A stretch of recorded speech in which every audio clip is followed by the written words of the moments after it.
కొడకల్లారా ఎవడన్నా టచ్ చేసి చూడండి, మా పాలమూరు బిడ్డలు అగ్ని కణికలై మానవ బాంబులై నా కొడకల్లారా ఎవడన్నా మిగులుతే నేను చూస్తా అనుకుంటూరేమో, తమాషా చేస్తూరేమో. వానో వీనో సందులల్లా సకలగుల పెట్టి ఏదో చేద్దామని ఒక్కనొక్కని పండబెట్టి తొక్కి పేగులు తీసి మెడలేసుకొని ఊరేగుతాం బిడ్డ ఎవడని ప్రభుత్వం మీదకి వస్తే. ఇది ఆసామాసి అల్లాటప్పకు వచ్చిన వాళ్ళం కాదు బిడ్డ. నల్లమల అడవి నుంచి తొక్కుకుంటా ప్రగతి భవన్లో ఉన్న నిన్ను కంచెలు బద్దలు కొట్టి బజార్లకు ఈడ్చిన బిడ్డను బిడ్డ. ఇక్కడి నుంచి వచ్చినోని తట్ట పని, పార పని, మట్టు పని, ముంబాయి దుబాయ్ వలసలు పోవడే కాదు బిడ్డ, నీలాంటి వాళ్ళని కోతి తీసి బొంద పెట్టేది కూడా మాకు తెలుసు. ఆయనలో నల్గొండలో మాటల సందర్భంలో మా ఉత్తమన్న జానన్న ఎంకన్నా ఉండే మా జిల్లాలో మొత్తం గెలుస్తామన్నారు. సంతోషమయ్యా, మీరు ఎన్నన్నా గెలవండి, మా బిడ్డలు ఇంకొక సీట్ ఎక్కువ గెలిపిస్తారని చెప్పిన. నేను ఆడనే నల్గొండలు చెప్పిన. ఇవాళ మా ఎంకన్నోళ్ళు 11 గెలిస్తే మా బిడ్డలు 12 గెలిపించిరా. మళ్ళీ మా ఎంకన్న ఇవాళ అంటనే ఉండి పక్కల నుంచి మా నల్గొండ భువనగిరి మేము అల్క గెలుతామే, మరి నీ సంగతి ఏందని. ఇక నా సంగతి ఏందో మీరే చెప్పాలి, ఎందుకంటే ఇక నేను కాదు కదా చెప్పాల్సింది. మరి మన నాగర్ కర్నూలు, మన మహబూబ్ నగర్ గెలవాలనా లేదా?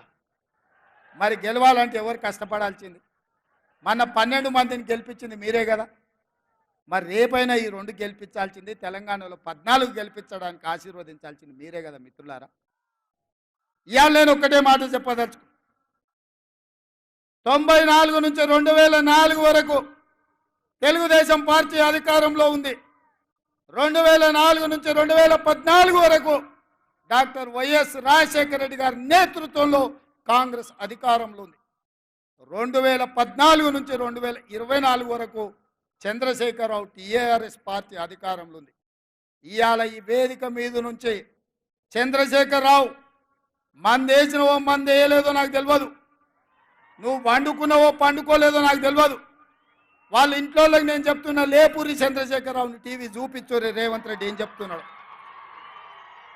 2024 నుంచి 2034 వరకు కాంగ్రెస్ పార్టీ తెలంగాణ గడ్డ మీద ఈ 10 ఏళ్ళు ప్రభుత్వం ఉంటుంది.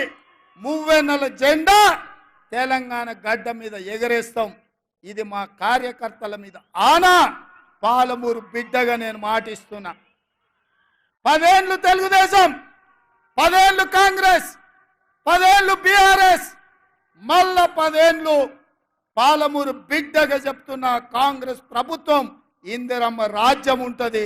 దళితులకు, గిరిజనులకు, బడుగులకు, బలైన వర్గాలకు, ఆదివాసీలకు, మైనారిటీలకు, మహిళలకు, నిరుద్యోగ యువకులకు, ఉద్యమకారులకు, అమరవీరుల కుటుంబాలను ఆదుకొని బాగు చేసే బాధ్యత నాది. పాలమూరులో ప్రతి ఎకరాకు నీళ్ళిచ్చే బాధ్యత నాది. నాకు వయసు ఉంది, ఓపిక ఉంది. ఎవడన్నా అటు ఇటు చేస్తే తోక గత్తిరిచ్చే కత్తెర నా జేబులోనే ఉంది బిడ్డ. అందుకే మిత్రులారా, ఇది మళ్ళీ మళ్ళీ వచ్చే అవకాశం కాదు. ఈ అవకాశాన్ని జారవిడ్చుకుంటే 10 మంది ముందల పలసనైపోతాం. పాలమూరు బలహీన పడుతుంది. పాలమూరు మళ్ళీ ఎడారిగా మారుతుంది. అందుకే పార్టీలకు అతీతంగా, ప్రాంతాలకు అతీతంగా ఇవాళ జెండాలు ఎజెండాలు కాదు. ఈ పాలమూరు బిడ్డ బలపడాలి, జాతీయ స్థాయిలో గుర్తింపు రావాలి అంటే ఈ నల్గొండ జిల్లా నుంచి మొదలు పెడితే అది ఖమ్మం కావచ్చు, ఆదిలాబాద్ కావచ్చు, వరంగల్ కావచ్చు, మెదక్ కావచ్చు, నిజామాబాద్ కావచ్చు, రంగారెడ్డి కావచ్చు, హైదరాబాద్ కావచ్చు, నా పాలమూరు గడ్డ కావచ్చు, 14 పార్లమెంటు సీట్లు గెలవాలి. రాహుల్ గాంధీ దేశానికి ప్రధానమంత్రి కావాలి. 3 నెలలుగా రేవంత్ రెడ్డి గారు మాట్లాడుతున్న మాటలు మీరు అందరూ కూడా గమనిస్తున్నారు, వింటున్నారు. కానీ నాకైతే నిన్న అర్థం కాలేదు. మహబూబ్ నగర్లో ఆ భాషా ప్రయోగము, ఆ ఆవేశంతో ఊగిపోవడము, నోటికొచ్చిన మాటలు, అంటే అధికారంలో ఉండి కూడా ఇంత ఫ్రస్ట్రేషన్ ఎందుకో, ఇంత ఆగమాగం ఎందుకైతుండో నాకైతే అర్థమైతలేదు. మీరు చూసుంటారు నిన్న ఆయన మాట్లాడుతున్నాడు, నేను జేబుల కత్తెర పెట్టుకొని తిరుగుతున్నా, ఎవరన్నా పిచ్చి పిచ్చి పనులు చేస్తే గొంతు గోస్తా, కడుపు జింపుతా, మీ పేగులు మెడలేసుకొని తిరుగుతా.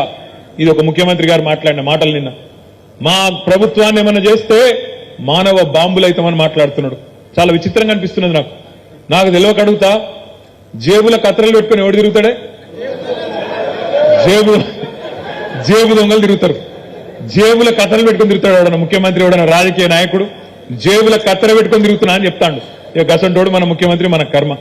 మీరు చూడండి, ఆయన మాటలు చూడండి, ఆయన ఫ్రస్ట్రేషన్ చూడండి. సెక్రటేరియట్లో మాట్లాడతాడు, నేను ఇక్కడ ఏదో ఉంటుంది అనుకొని వచ్చినా, లంకె బిందెలు ఉంటాయనుకొని వచ్చిన, ఇక్కడ లంకె బిందెల్లో అన్ని ఖాళీ కుండలు ఉన్నాయని చెప్తున్నాడు.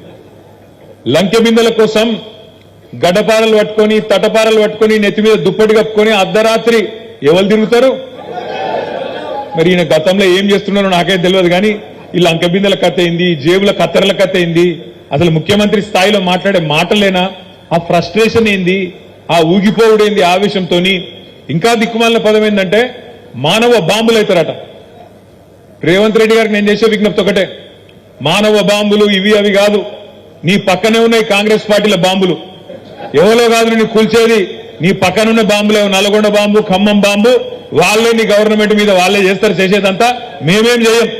మేము మనస్ఫూర్తి కోరుకుంటున్నాం రేవంత్ రెడ్డి గారు, నువ్వు 5 ఏళ్లు నిక్షేపంలాగా ఉండాలి, 5 ఏళ్లు ఉండాలి.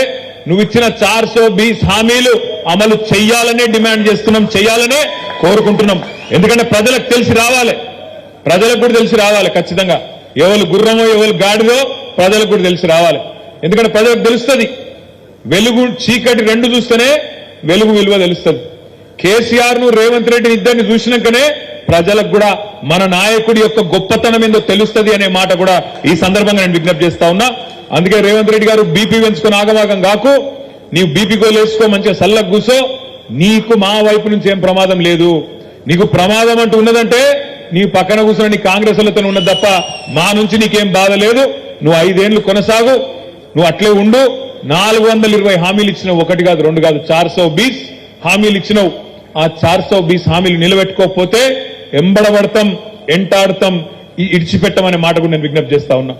మిత్రులారా, మీ అందరికీ నేను ఒకటే కోరేది, ఈరోజు మార్చి 7వ తారీఖు సరిగ్గా రేవంత్ రెడ్డి ప్రభుత్వం వచ్చి 90 రోజులు నిండిన రోజు ఈరోజు. మార్చి 17 నాడు 100 రోజులు నిండుతుంది. 100 రోజుల్లో చాలా చేస్తా అని చెప్పిండు రేవంత్ రెడ్డి గారు. ఏమేం చెప్పిండు ఒకసారి యాద్ చేసుకోండి. కేసీఆర్ బిచ్చమేసినట్టు ఇస్తున్నాడు 10,000 రైతు బంధు. నేను రాగానే 15,000 ఇస్తా, మీరొక్క 10 రోజులు ఆగితే నేను 15,000 రూపాయలు మీ ఖాతాలు ఇస్తా అన్నాడు. రైతు బంధు కాదు, రైతు భరోసా అన్నాడు. వచ్చిందా భరోసా? వచ్చిన రైతు బంధు, రైతు భరోసా కాదు, 15,000 కాదు, ఆ 10,000కే దిక్కులేని పరిస్థితి. ఇలా రైతులు పాపం కొంతమంది మోసపోయి ఓట్లు వేసిండ్రు, వాళ్ళు బాధపడుతున్నారు, ఆగమైతున్నారు. అయ్యో అనుకోకుండా వీళ్ళ దొంగ మాటలు నమ్మి, మోసపు మాటలు నమ్మి ఓట్లేసినాం కదా, మరి కేసీఆర్ ఇచ్చే రైతు బంధు కూడా వడకపాయే కదా అని చెప్పి ఇలా ఒకళ్ళ ముఖాలు ఒకళ్ళు చూసుకుంటా ఉన్నారు. మన దగ్గరకు వస్తలేరు, వచ్చి చెప్పేందుకు కొద్దిగా అభిమానం అడ్డం వస్తుంది. మరి ఓటేమో వాళ్ళకేస్తే మీ వీళ్ళని అడిగితే ఎట్లా అని చెప్పి కొద్దిగా పాపం కింద మీద అయితా ఉన్నారు. వాస్తవం ఏంది అంటే ఈ ముఖ్యమంత్రి గారికి ఈ రోజు వరకు కనీసం రైతు బంధు ఇచ్చే ముఖం కూడా లేదు, రైతు బంధు ఇచ్చే తెలివి కూడా లేదు అనే మాట ఇలా గ్రామాన రైతులే చర్చ పెడుతున్న మాట వాస్తవం అని చెప్పి కూడా నేను మాట్లాడుతా ఉన్నా, నేను విజ్ఞప్తి చేస్తా ఉన్నా. అదే విధంగా ఇంకొక మాట అన్నాడు రేవంత్ రెడ్డి గారు, మీరెవ్వరైనా సరే రాష్ట్రంలో ఉండే రైతులు ఆలోచించకండి, ఇప్పటిదాకా లోన్ తీసుకోకపోతే ఉరుకున్రి, బ్యాంకుకు పోండి, జల్దీ పోండి, పోయి తెచ్చుకోండి, 2 లక్షలు తెచ్చుకోండి, నేను వస్తున్నా డిసెంబర్ 9 నాడు సంతకం పెడతా, 2 లక్షల రుణం మాఫీ చేస్తా అన్నాడు. మరి అలా మనం ఏమడుగుతున్నాం? తిడుతున్నాం ఆయననేమన్నా? అంత ఫ్రస్ట్రేషన్ ఎందుకు, అంత బాధ ఎందుకు, అంత గొంతు చీల్చుకునేందుకు? అడుగుతున్నాం, యాద్ చేస్తున్నాం. ఏమంటున్నాం? అయ్యా మరి డిసెంబర్ 9 అన్నావు, డిసెంబర్ 9 వాయే, జనవరి 9 వాయే, ఫిబ్రవరి 9 వాయే, మార్చి 9 ఎల్లుండి రానే వట్టే, మరి ఎప్పుడు ఇస్తావా 2 లక్షల రుణమాఫీ అంటే అది చేసే తెలివి లేదు.